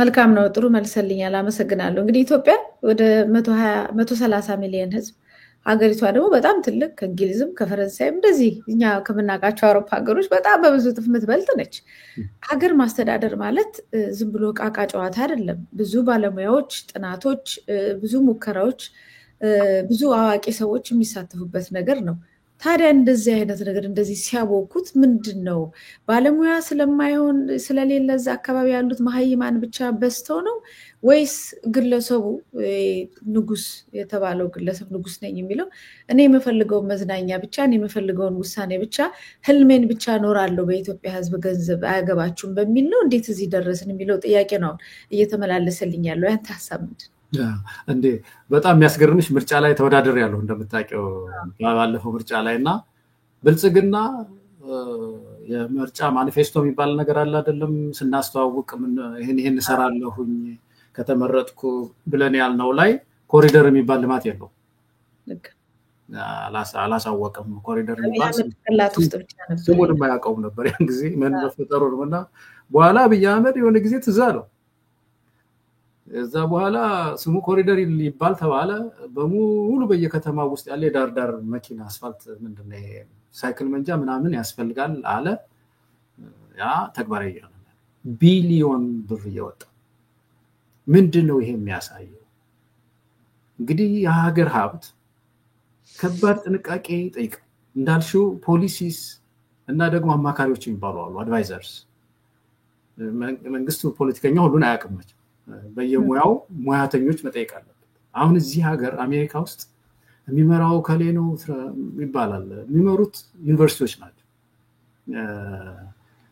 ሪፐብሊካን ዛሬ እየመራ ነው ዲሞክራትስ እየመሩ ነው ትራምፕ እየመሩ ነው ለአንዳንድ የማይሰሙ ይመጣሉ የማይሰሙ መሪዎች ግን አብዛኛው አመራር ያለው ዩኒቨርሲቲ ውስጥ የዩኒቨርሲቲ ምሁራን የሚያቀርቧቸው ሀሳቦች ፖሊሲዎች እነሱ ፕሮዲውስ ያደርጋሉ የሆነ ምክር ይሰጣሉ ጥናት ያደርጋሉ ያንን ይዘው ተሽቀዳድመው ወይ ደግሞ ሪፐብሊካን ወይ ዴሞክራት ተሽቀዳድመው ይጠቀሙበት እና የሚመሩት ምሁራን ናቸው ማለት ነው ኦፒኒየን ሊደርስ ናቸው አሁን ኢትዮጵያ ውስጥ እኮ ያን ነው ተገላቢጦሽ የሆነው ሰውየው የማይሰማ ሰው ነው ደስ ያለውን የሚያደርግ ነው ለዚህ ደግሞ ታዛዦች ብዙ ሰዎች አገኘ በየቦታው በየዘርፉ አገኘ የሚፈሩ ሰዎችን ሰበሰበና የሀገሪቱ ሀብት የማይሆን ላይ የባከነ ቅድም ያልኩሽ እኮ ነው በጣም ቀላል ነገር እኮ ነው አንድ ለሀገር የሚያስብ ሰው እስቲ ህዝቡ በነዳጅ ነው መከራ ያያያለው ነዳጅ ማጣሪያ ለስራ ማን ይቃወመዋል ይሄን ቢያደርግ ሚዲያ ተነስተን ነዳጅ ማጣሪያ ዛሬ አይሰራብን ማን ይሰማናል እንደው ሎጅ ለስራ የሚለው ስኬት ነው ሐሳቡ የሚመጣለት እኔ በጣም የሚገርመኝ ነገር ሲሄድ ውጭ ሀገር ሲሄድ ብዙ ነገር ታያለሽ መቼም ያው አንድ መሪ ሲጋበዝ የሚመስለን እንግዲህ የሚያያቸው ተቋማት አሉ የዲሞክራሲ ተቋማት ይጎበኛል የተለያዩ እድገት ቦታዎች ሪሰርች ቦታዎችን ይጎበኛል ደግሞ ያዝናኑት ይሄ ያለ ነው እንግዲህ ደግሞ መቼም እንዳይደክመው ብለው ደግሞ የሆነ ጥሩ መኪና አዘጋጅተው በመናፈሻዎች በምን ያስጎበኙታል መሪ ይሄን አይቶ ነው የሚሄድ አብይ አይምሮ ውስጥ ምትቀረው ይችላል ይቺ የተዝናናባቸው ቦታዎች ያ ስለ ህክምና ቦታ ያየው ሌሎች ያያቸው ዲሞክራሲ እድገት ከዛ ሀገር እሱ አይማርከው የሚማርከው የጅዋጁ የመጫወቻው ምናምኑ ያየው በዚህ በውሃ ላይ ምንድነው በውሃ ላይ ምንድነው እንደ ሞተር ሳይክል አይነት ነገር እዚህ የሚጫወቱበት እሱን ሲነዱ አየ ያን ይዞ ነው የሚሄደው በቃ ያንን ተግባራዊ ያደርጋል አሁን ትልቁ ችግር የገጠመን ምንድነው የዚህ ሰው ይሄ ፍላጎት ተግባራዊ እንዲሆን የሚያግዝ ኃይል መኖር እንዳልሽው እንጂ በጣም ብዙ ምሁራን አሉ ኢትዮጵያ ውስጥ በጣም ይወጣላቸው ኢኮኖሚስቶች እኮ አሉ እኮ ድለኞች ነን እኮ ይወጣው ፕሮፌሰር አለማየሁ ገዳ ምን ኮራባቸው በኢኮኖሚው ዘር በሰብአዊ መብት ጉዳይ ላይ ስንት ጥናት ያጠኑ አሉ ለዶክተር ዳንኤል ምታቂያቸው ናቸው ሌሎች በየቦታው በየዘርፉ ያሉ በኢንጂነሪንጉ ትላልቅ ሪሰርች የሰሩ አሉና እነሱ የሚሰሙበት ሀገር አለመሆኑ ነው ኪሳራችን የመጀመሪያው ኪሳራችንና እኔ በጣም አዝናለሁ አሁን ምንድነው ሬዚስተንሱ ምሁራን ይሰሙ ነው የኢትዮጵያ ፖለቲካ እርሻ ትልቅ ችግር ይሄ ነው ደርግም አባሯል የተማረውን አባሮታል እና የፖለቲካ እርሻችን ውስጥ ጠፋ ምሁር በአብዛኛው አሁን በየፖለቲካ ፓርቲውም ገባ ያልሽ እንደሆነ ይሄን ችግር እናያለን እና መሻሻል አለበት ቢያንስ ፓርቲዎች ከጎናቸው እንደ አድቫይዘሪ ግሩፕ ምናምን ያደረጉ እነዚህ ጥናት ያጠኑን ሰዎች መጠቀም አለብን ሰው ትልቁ ሀብት እኮ የሰው ልጅ ትልቁ ሀብት እኮ አይምሮ ውስጥ እኮ ነው ያለው ሳውዝ ኮሪያ የኖርኩበት ሳውዝ ኮሪያ ውስጥ ምንም ንጥረ ነገር የላቸው በቃ የጸዱ ናቸው የዚህ የተፈጥሮ ሀብት የሚባል ነገር ምንም አታገኝ 70% የሚሆነው የኮሪያ መሬት ተራራማ 30% መሬት ናት ያለቻቸው ቆፍረው የሚያገኙት ወርቅ የለ ቆፍረው የሚያገኙት ማዕድን የለ ስለዚህ ምን አደረጉ ኮሪያውያን ትምህርት ይገርምሻል በትምህርት በጣም አሁን ፓርክ ብትይ ከዛ ቀደም ብሎ ያስተያሉ መሪዎች በሙሉ ተማሩ ሲማሩ ባለፈው የነገርኩሽ ነው ዛሬ ሩዝ ውስጥ ያለውን ፖቴንሻል በደንብ ለይተው አይተው ሩዝን ማያረጉት የለም አታምንም በቃ ሩዝ በቴብልሽ ላይ የሚቀርበውን ሁሉ ያረጉታል እህቶቻቸው ለሚፈልጉት የሎሽን አይነት ያረጉት እና ያላቸው የዋተርሜሎን ምንድነው በአማርኛ ሀባብ ያላቸው የሀባባቸው ጣፋጭነት ያለው መጠኑ ሌሎች ፍሩቶች በደንብ ሳይንቲስቶች ደርሰው ችግሩ ተፈታ አሁን ኮሪያ ለጋስ ሀገር ናት ዛሬና ኢትዮጵያም ውስጥ ልጆች ስንዴ ውስጥ ባቄላ ውስጥ ምንድነው ያለው እንደው ለናሹቅ እያደረግን ብቻ ነው ወይ ምን በለው እዛ ውስጥ ምን አለ ዘይት እኮ አለ አሁን የዘይት በጣም የሚያስገርምሽ ነገር እዛ ሀገር ቤት የሚሄድኩ ጊዜ ኑግና ሰሊጥ ዘይት እዚህ አሁን እናንተ ጋር ምን የምን ዘይት ነው ያለው? እኛ ጋር እኮ አሁን እዚህ የበቆሎ ዘይት ነው በጣም። አዎ እኛ ጋር ሁሉም አይነት ዘይት አለ። እንደውም በጣም ውዱ የአቮካዶ ዘይት በጣም ጤነኛና ውድ ነው ይባላል። እና በቀደም ደቡብ አካባቢ በጣም ብዙ አቮካዶ በቃ በየሜዳው ላይ እያፈሰሰ ነው የምታየው። በጣም ነው የሚገርመኝ። ይረጋግጡት ነው እውቀት የሚያግዛቸው ማጣት። የተማረ ሰው ያንን ወስዶ የአቮካዶ ዘይት እንዴት አድርጋ ኢትዮጵያ ማምረት እንደምችል አንተ ባልከው መሰረት ማለት ነው የሚያጠና ቢኖር የት በደረሰ። ወደ 150 አይነት አዝርት ነው የምናመርተው የአየር ጸባያችን አንፃርና ኑግና ሰሊጡን እንሽጥ ለውጭ ኤክስፖርት። ህዝባችንን እንዴት ገብሱን በቆሎውን ዘይት አድርገን ዘይት እናሳጣዋለን እኮ። ይገርማል እኮ። ይሄ እኮ ቀላል ነገር እኮ ነው። አሁን እዚህ ሀገር ርካሹ አንዳንዴ ወደ ሱፐርማርኬት ምናምን ሲሄድ ርካሹ ዘይት የበቆሎ ዘይት ያው ነው ለኔ። አሁን ኮክስ ያደረጉበት ሳይ ምንም ያኛውም ለኔ ጣዕሙን በደንብ መለየት ማልችልም ይመስለኛል። ግን ዘይት ነው ያው ነው ሆኖ ነው የማየው። እና ህዝባችን ካለው ሪሶርስ ላይ ይሄን መጠቀም እንዲችል ምን ያስፈልጋል ማለት ነው። አሁን እኮ ወደዚህ የወሰደን ነገር ምንድነው መጥቲ ኢንቨስትመንት እኮ ነው። ሪሰርች አለማያ ዩኒቨርሲቲ በቆሎ ውስጥ የበቆሎ ዘይት ስራ ይሄንን ስሩ ተመራመሩና ብሎ እኮ ሪሰርች ባጀት ያስፈልገዋል።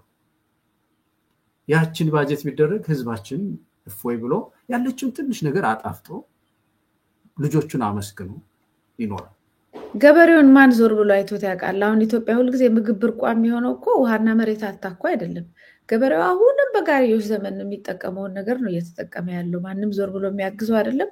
ማዳበሪያ ስለምደውት ደግሞ አሁን መሬቱም እየተቸገረ ነው። ሲፈልጉ ደግሞ ማዳበሪያውን መልሶ ይከለክሉታል።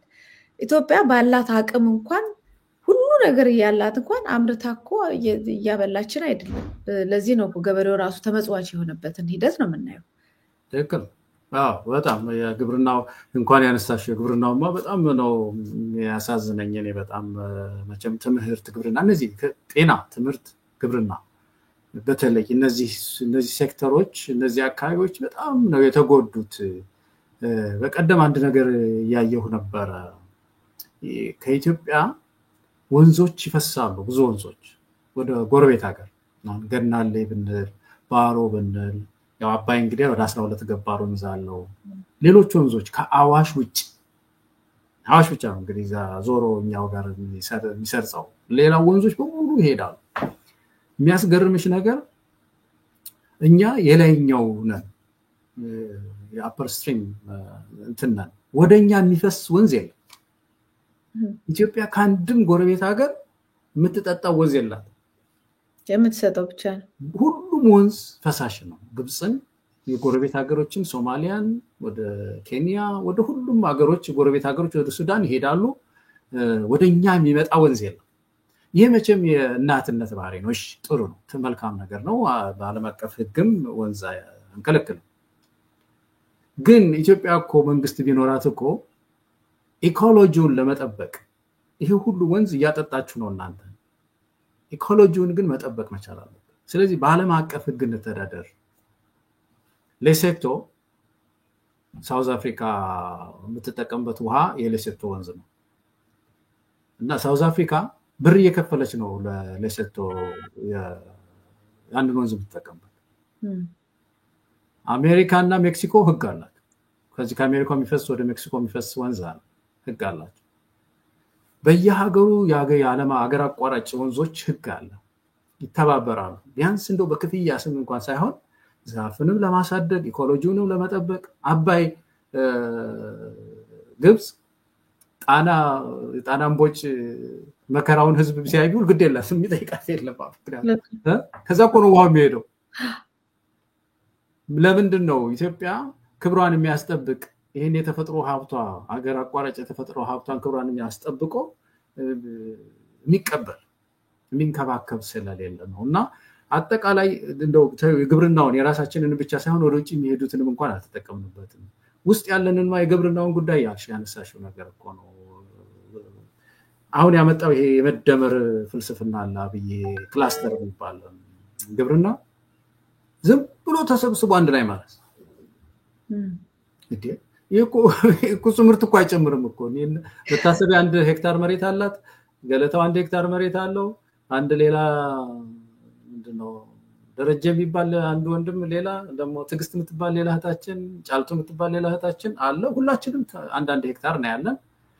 ትራስ የምትባል እህት ሌላም አለች። እነዚህ 1 ሄክታር አንድ ላይ አደባልቀን አረስነው፣ ለየብቻ አረስነው።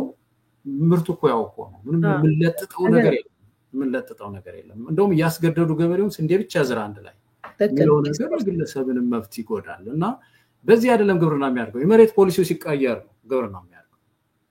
መሬት በኢኮኖሚ ትራንዛክሽን ውስጥ ሲገባ፣ የመሸጥ የመለወጥ እንትን ሲገባ፣ ያልታረሱ መሬቶቻችንን ስናርሳቸው፣ ግራውንድ ዋተር የምንለው ነገር የከርሰ ምድር ውሃችንን ስናወጣው፣ እያጠጣን ጎመን ስንተክል፣ ዛሬ አንድ ቴክኖሎጂ ያለ አፈር በውሃ ብቻ ጎመን ማብቀል ተችሏል እዚህ ሀገር። የሚገርም ምንም አፈር አይደለም፣ ዝም ብለው በውሃ እንግዲህ ሌላው ምግብ ንጥረ ነገሩ እንዴት እንደሚያመግቡት አላውቅም፣ ግን በቃ ይሄ በጣም ያስፈልጋል ጎመን እዚህ ሀገር እንደምታውቂው። ልክ ያንን እንኳን የማብቀል ተችሏል። እና ግብርናው እዚህ በደረሰበት ጊዜ የኢትዮጵያን ገበሬ መሬት ጉዳይ ዞር ብላም ከሁሉም በላይ ግን ግብርናው እኮ የሚያድገው የግብርና ሰራተኞች እኮ ሲኖሩ ደሞዝ ሲያገኙ እኮ ነው። የግብርና ሰራተኞች አይደለም ኤክስፐርቶች፣ ተማሪዎች። ሕክምናው የሚያድገው ሐኪሙ ኑሮ ሲኖር ነው። መቼም መኖር አለበት። አዝናኑኝ እኮ አላለም ሐኪም። ካልተዝናናው የቅንጦት ቦታ ስሩልኝ እዚህ የሐኪሞች መዝናኛ ካልተሰራ ጥቁር አንበሳ አካባቢ ስራ እናቆማለን አላሉም። ጨዋ ሐኪሞች ናቸው። በጣም የሚያሳዝን ሐኪም ነው የኛ ሐኪም። ዳቦ የጠየቁ ነው ያሉት። እና ይሄ ጉዳይ ካልተስተካከለ የግብርናው ጉዳይ እንዳልሽው የሚስተካከል አይደለም። እንደው ሐኪሞቹ በተደራጀ መልኩ በደንብ ተደራጅተውበት ጥያቄ ስለጠየቁ ነው እንጂ በጥያቄ ያልመጡ ብዙ ችግሮች ኢትዮጵያ ውስጥ እንዳሉ እናውቃለን። ወይም ደግሞ ትንሽ እዚህም እዛም እያሉ የሞከሩ ዋጋ እየከፈሉ ያሉ መምህራኖች አሉ። ለምሳሌ አሁን የታክሲ ሹፌሮች፣ የታክሲ ነጂዎች፣ ነጋዴዎች፣ የከባድ መኪና ሹፌሮች የመሳሰሉት መምህራን ሁሉም በየአቅጣጫው ተቸግረናል የሚል በተናጠል እየጠየቁ በተናጠል እየተመቱ እየተዳከሙ እየተሰበሩ የቆዩበት ሁኔታ አለ። አሁን ግን የሐኪሞቹ ጸንቶ ስለሄደ ሌላውም እኔም በዚህ መልኩ መጠየቅ አለብኝ ብሎ ያው ጥያቄው ሁሉም ስለሆነ እየመጣ ነው ያለው። አሁን እኔ ራሴ ኢትዮጵያ በነበርኩ ሰዓት ራይድ የሚሰሩ መምህራን አውቃለሁ። ጠዋት ተነስተው ለሊት ራይድ ሰርተው ከዛ ሄደው ትምህርት ቤት እንትን ብለው አንዳንዴ ጥሩ ስራም ሲገኝ ደግሞ በጣም እያሉ ደፋ ቀና እያሉ ሁሉንም እንጂ በትምህርት አስተምሮ ብቻ መተዳደር የማይሞከር ነገር ነው። ለሱ ብቻ ሳይሆን እየተሯሯጠ እየሰራ እየመጣ ታክሲውን እየነዳ በመሀል እየገባ እያስተማረ በምን ያህል ልቡን ሰብስቦ ተማሪን ይቀርጻል፣ በምን ያህል በትዕግስት ተማሪው እስኪገባው ድረስ ይሄን ነገር ሊሰጠው ይችላል ብለህ ስትጠይቅ ችግር ነው፣ መኖር አለበት። ስለዚህ ያናረጋል። የትምህርት ሲስተሙ ግን እየተጎዳ ነው ያለው። የትምህርት ሂደቱ እየተጎዳ ነው ያለው። ያው ቅድም እንዳልከው ከህወሓት ጀምሮ ነው። በህወሓት ጊዜ ትምህርት በጣም የተዳከመ ነበር። እንዳልከው መምህራኖች እንዴት እንደተመቱ ትላልቅ አሉ የሚባሉት መምህራኖች በተወሰነ ደረጃ በደርግ ጊዜ፣ እንደገና ደግሞ በነመለስ ዜናዊ ተለቅመው የተባረሩበትን ጊዜ እናያለን። ጨለማው ዘመን በዛ እየቀጠለ በወያኔ ጊዜ ደግሞ ሲመጣ ምንድነው ካድሬ ሆኖ ፊት ለፊት ትልቅ ህንፃ ይሰራል። ይሄ ደፋ ቀና ብሎ የሚሰራው ሐኪሙም መምህሩም ወደታች እየቆረቆዘ እየተቸገረ እሱ ካድሬ ሆኖ ፊታቸው ላይ ህንፃ ይገነባል። እና በዛ የተነሳ ተሯሩጦ ማደግ ነው እንጂ በትምህርት በዛ እዚህ መሄድ አያስፈልግም የሚል ለትምህርት ያለው አመለካከት እንዲወርድ ሁሉ እየተደረገ መጣ። እኔ እውነቱን ለመናገር ከበፊት ለምሳሌ በደርግ ጊዜ ከነበረው ትምህርት አኳያ በህወሓት ጊዜ የነበረው ትምህርት እኔ በኢህአዴግ ጊዜ ነው የተማርኩት። በጣም የተዳከመ ነው። ቁጭ ብለን ከእናቴ ጋር ስናወራ ይሄ ምንድን ነው ምናምን ምንም አውቀው ነገር የለም ነው። ለምሳሌ ታሪክን በሚመለከት የኢትዮጵያን ታሪክ አይደለም ስንማር የነበረው።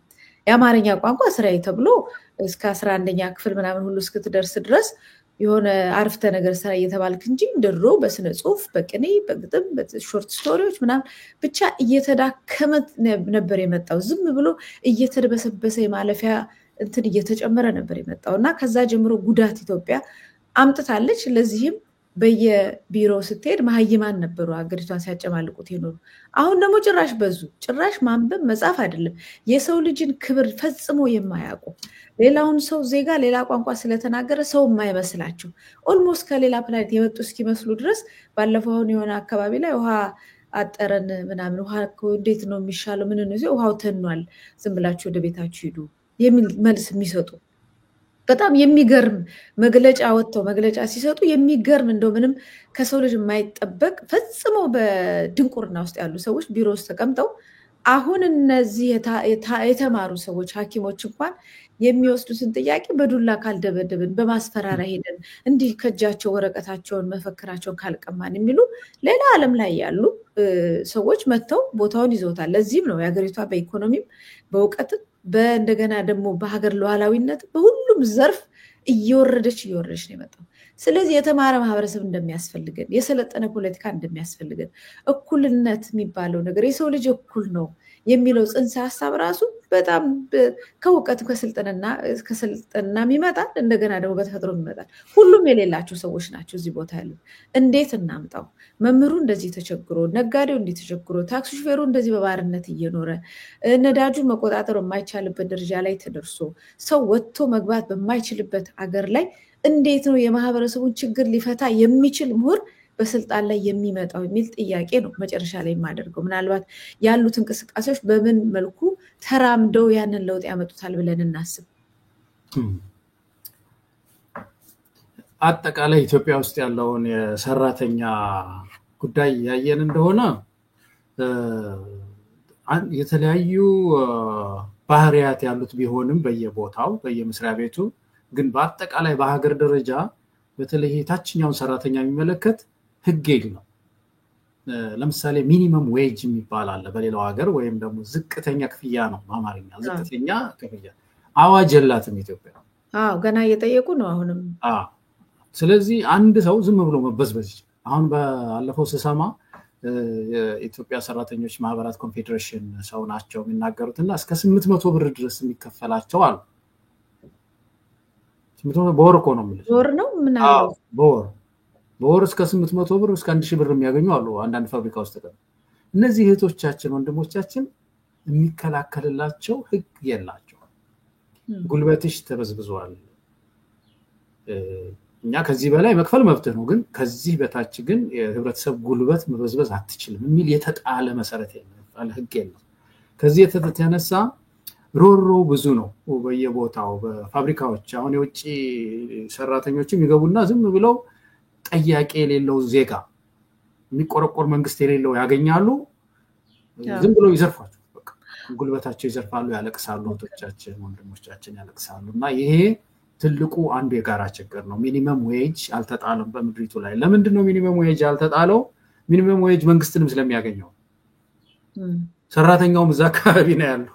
ሰራተኛውም እዛ አካባቢ ነው ያለው። ቅድም ያልኩሽ በተለይ ዓለም አቀፍ የኤክስትሪም ፖቨርቲ ላይን አለ፣ ድህነት መስመር ወለል መስመር አለና እዛ በታች ነው ያለው። ከዛ ከፍ አድርጎ መክፈል ስላለበት እሱ ራሱ እየበዘበዘ ስለሆነ መንግስት ዋና የጉልበት በዝባዥ ስለሆነ ይሄ አዋጅ እንዳይጣል የሚኒስትሮች ምክር ቤት ካቢኔው ከልክሎ አፍኖ ይዞታል፣ ጠረጴዛው ስራ አስቀምጦታል። እና አንዱ ለውጥ ሰራተኛው መታገል ያለበት ለሚኒመም ዌጅ። ሁለተኛው ነገር በኤጀንሲ የሚቀጠሩ በጣም ችግር ያለ። ይሄ ደግሞ በኤጀንሲ የሚቀጠሩ ሰዎች ደግሞ እንደዚሁ ህግ አለመኖሩ። በህገ መንግስቱ ውስጥ ሶስተኛ አካል በቀጣሪና በተቀጣሪ መካከል መግባት አይቻልም።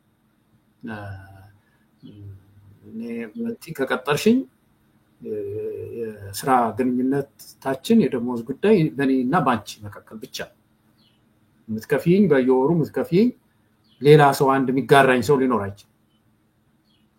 ያው ኤጀንሲው ፐርሰንቴጅ ሊሆን ይችላል ይወስድ ይሆናል እንጂ ሙሉ በሙሉ ደሞዙን ወስዶ እሱ የሚፈልገው ሊከፍል አይችልም።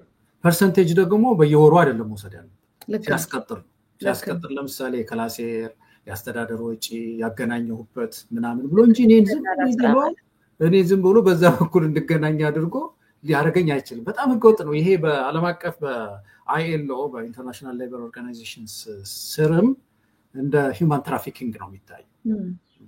ሰው ልጅን ሶስተኛ አካል አስገብቶ ፊርማ እኮ ተፈርሟል እኮ ፈርማለች እኮ ኢትዮጵያ። አይኤልኦ ግጥም አድርጋ ፈርማለች፣ ብዙ ዓለም አቀፍ ስምምነቶችን ፈርማለች። ግን ይሄ ከባድ በደል ነው። እስከ 80% ድረስ ይዘርፏቸዋል። ሲጀመር ደሞዙም በብዛት እነዚህ በተለይ ጥበቃ ላይ ፍተሻ ላይ ምናምን ያሉት የውጭ ድርጅቶች ናቸው። እስከ ዩሮፒያን ዩኒየን ድረስ ምናምን ብዙ ስራ የሚያሰሩ ሰዎች ናቸው። የወያኔ በአብዛኛው የወያኔ ሰዎች ነበሩ ይህንን ቦታ የያዙት። ኤክስ ወታደሮች ወስዱና በዶላር የሚከፈለውን በብር መጀመሪያ ሲተረጉሙት ከዛ የሚወስዱት አለ። ከዛ በኋላ ደግሞ እነሱ የሚፈልጉትን ነው። እኔ አንድ ሁለቴ ፕሮግራም ሰርቼበት ነበር። ልጆቹ ጥያቄ እያነሱና የሚገርም የጉልበት ብዝበዛ አንተ እንዳልከው ከትራፊኪንግ ምንም ይለይ አይደለም። ማን ትራፊኪንግ ነው ማን ትራፊኪንግ ነው። እኛም ያን ጊዜ ባልደራስ ውስጥ እንደነበር ኮንፈረንስ ሁሉ አደረገ።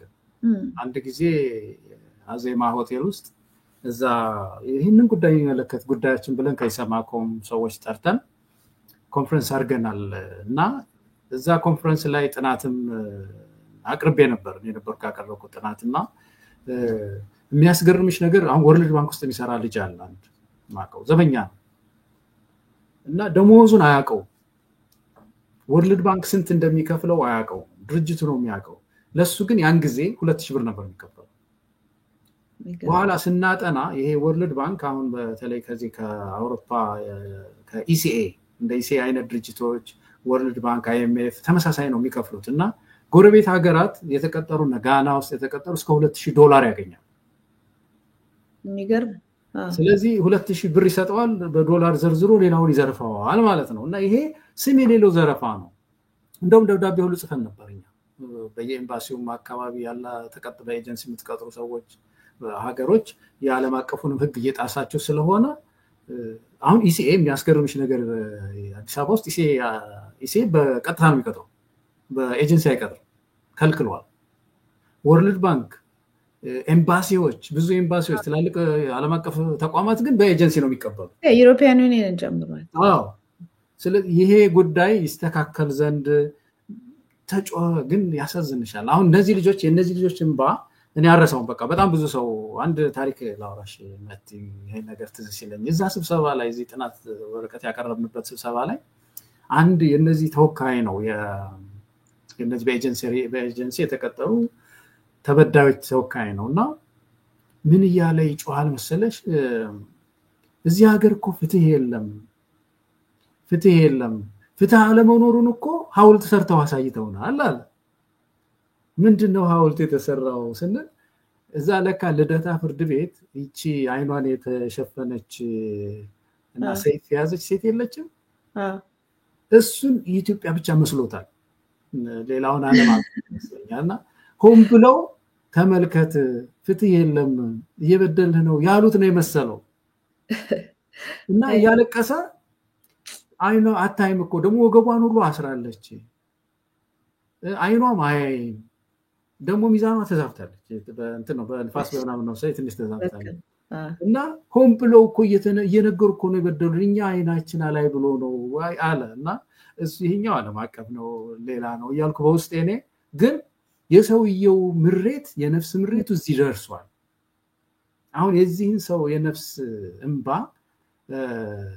ማየት ይቻላል። እንደው ይሄንን ንግግሩን ስታይ ምን ያህል በጣም ኢማጂኔቲቭ እንደሆነ በደሉን ለመግለጽ ምን ያህል በምናቡ ረቆ እንደሄደ እኮ ነው የሚያሳይ። በጣም እኮ ተጎዱት። የኢትዮጵያ ንግድ ባንክ ነው እዚህ ወንጀል ውስጥ ያለው። የኢትዮጵያ ቴሌኮሙኒኬሽን ነው እዚህ ንግድ ውስጥ የገባው። አብዛኛዎቹ የታችኛው ሰራተኞች ጽዳት፣ ሹፌር፣ ተላላኪ፣ የኢትዮጵያ ኤሌክትሪክ መስሪያ ቤት ደግሞ እነዚህ ከስተመር ሰርቪስ የሚሰሩ በአብዛኛው ባንኮች ሁሉ በዚህ በኤጀንሲ ያስበዘበዙ ነው ያሉት። እና እንዳልሽው ተቋሙ ሲፈጠር መጀመሪያ እና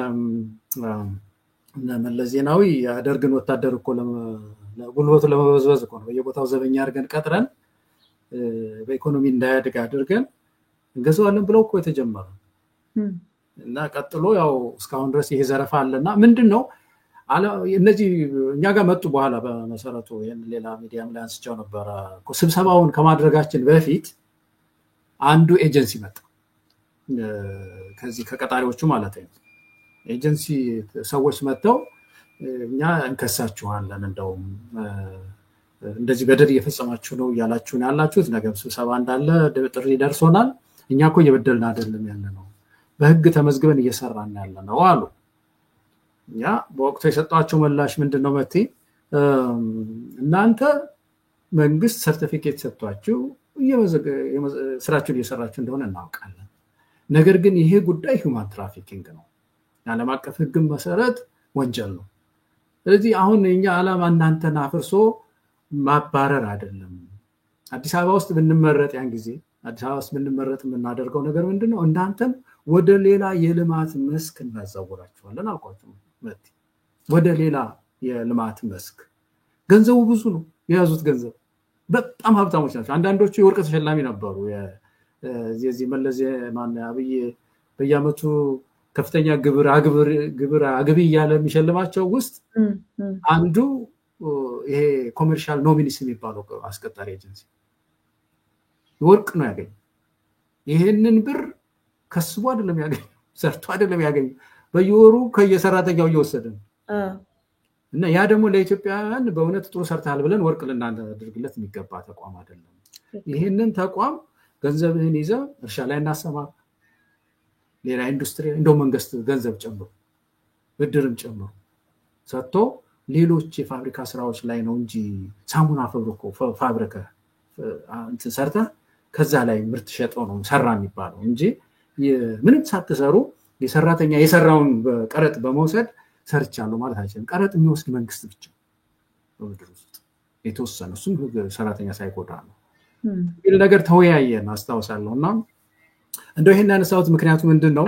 በጥቅም ትስስር ስለተያያዘ ውስጥ ለውስጥ እርስ ከፍተኛ ባለስልጣኖች ናቸው ይሄንን እዚህ ቢዝነስ ውስጥ ያሉትና ዞሮ አሁን ያነሳሽው ነገር ሰራተኛው በደሉ በዛ። አሁን ፕሮፌሽናሉ ብቻ ሳይሆን ተራው ሰራተኛም ሚኒመም ዌጅ ያለው ይበዘበዛል፣ የሚገባ አይከፈለውም። በቤት የሚቀጠሩ ሴቶቻችን በጣም ብዙ ናቸው፣ በሚሊዮን ነው የሚቆጠሩ። ህግ የለም እነሱን የሚመለከት ልክ ነው። የሚሄዱበት አቤት የሚሉበትም የለም። ምንም ሲቀጠሩ ሚኒመም ዌጅ በዚህ ነው የሚቀጠሩት። ቀጣሪ ቢያጠፋ ተቀጣሪ እንትን ቢል የሆነ አዋዋይ ኤጀንሲ ነገር ተፈጥሮ እዛ ኤጀንሲ ላይ መብቷ ተከብሮ እንዳትኖር ነው የተደረገውና ይሄን ለማድረግ ምንድነው የሚያንሰን? ኢትዮጵያ ምንድነው የሚጠይቀው?